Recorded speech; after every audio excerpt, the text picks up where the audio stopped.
तो दोस्तों ज़रा इस वर्ड को देख लीजिएगा। This word has been much in discussion since yesterday. अब किस वजह से डिस्कशन में है वो जाने दीजिए, आपको पता है, मुझे तफसील में जाने की ज़रूरत नहीं है। बहरहाल 2 साल पहले मैंने एक वीडियो बनाई थी जिसमें बताया था कि इसमें ये सी साइलेंट होता है और इसका सही प्रोनाउंसिएशन इंडाइट होता है, ना कि इंडिक्ट। लेकिन आज हम ये बताने जा रहे हैं कि आखिर जब ये वर्डिक्ट होता है, ये कन्विक्ट होता है, ये इंटरडिक्ट होता है, तो ये इंडिक्ट क्यों नहीं होता है, ये इंडाइट क्यों होता है। दूसरा ये कि अमेरिकन टर्मिनोलॉजी में इस इंडाइट को कैसे इस्तेमाल किया जाता है, क्या प्रोसेस होता है, आज हम ये भी जानने जा रहे हैं।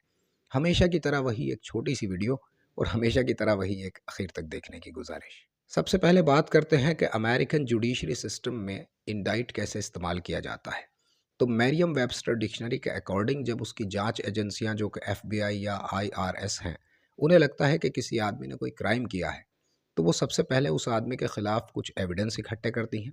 उसके बाद सरकारी वकील यानी कि प्रोसिक्यूटर के पास जाती हैं। प्रोसिक्यूटर उन सबूत का, उन एविडेंस का मुआयना करता है, मुताला करता है और उसके बाद वो ग्रैंड जूरी के पास जाता है। ग्रैंड जूरी फिर से उस एविडेंस का मुताला करती है और फिर ये तय करती है कि हाँ, इस आदमी ने क्राइम किया होगा, ये एविडेंस काफ़ी मजबूत है, लिहाजा इसे अदालत में बुला लिया जाए और इस पर यह मुकदमा चला लिया जाए। लेकिन इसका ये मतलब नहीं है कि कोर्ट ने जिस आदमी को इंडाइट कर दिया वो कन्विक्ट हो गया या वो अपराधी साबित हो गया। नहीं, ऐसा नहीं होता है।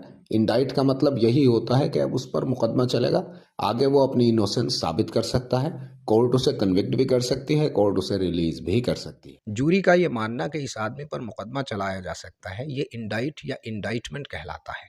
अब इसे आप यूं कह सकते हैं कि he was indicted for this crime. इस क्राइम के लिए उसे इंडाइट किया गया, मतलब इस क्राइम के लिए उस पर इल्ज़ाम लगाया गया। तो एक आम सेंस में इसका मतलब इल्ज़ाम लगाना हो सकता है, लेकिन अमेरिकन जुडिशरी सिस्टम में इसका मतलब होता है कि किसी आदमी के खिलाफ इतने मजबूत एविडेंस होना कि उसके खिलाफ मुकदमा चलाया जा सके। ये चीज़ इंडाइटमेंट कहलाती है। अब आते हैं अपने लिंग्विस्टिक वाले टॉपिक पर, जो कि हमारा असली और मेन टॉपिक है कि जब ये वर्डिक्ट है, ये कन्विक्ट है, तो ये इंडिक्ट क्यों नहीं है। इसकी वजह यह है कि पहले इंग्लिश में ये एंडाइट लिखा जाया करता था, फिर वर्डिक्ट और कन्विक्ट से स्पेलिंग मिलाने की वजह से इसे INDICT कर दिया गया। अब चूंकि लोगों के पास साउंड तो पहले ही एंडाइट का था, स्पेलिंग भले ही INDICT हो गई, लेकिन लोगों के पास साउंड तो पुराना ENDITE एंडाइट ही था, इसलिए स्पेलिंग तो वही रह गई CT वाली, लेकिन साउंड बिना C के रहा।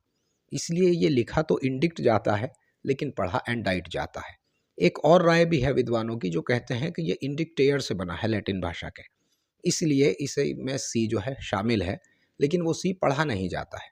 लेकिन ये वजह थोड़ी सी माकूल समझ में नहीं आती है, क्योंकि अगर ऐसा है तो फिर वर्डिक्ट के साथ भी यही होना चाहिए था और फिर कन्विक्ट के साथ भी यही होना चाहिए था, क्योंकि आखिरकार वो भी लैटिन भाषा से ही आए हैं। इसलिए आप कह सकते हैं कि पहले ये ENDIT एंडाइट हुआ करता था, बाद में काफिया मिलाने के चक्कर में या स्पेलिंग मिलाने के चक्कर में वर्डिक्ट और कन्विक्ट से इसे इस तरह लिखा जाने लगा, यानी कि INDICT।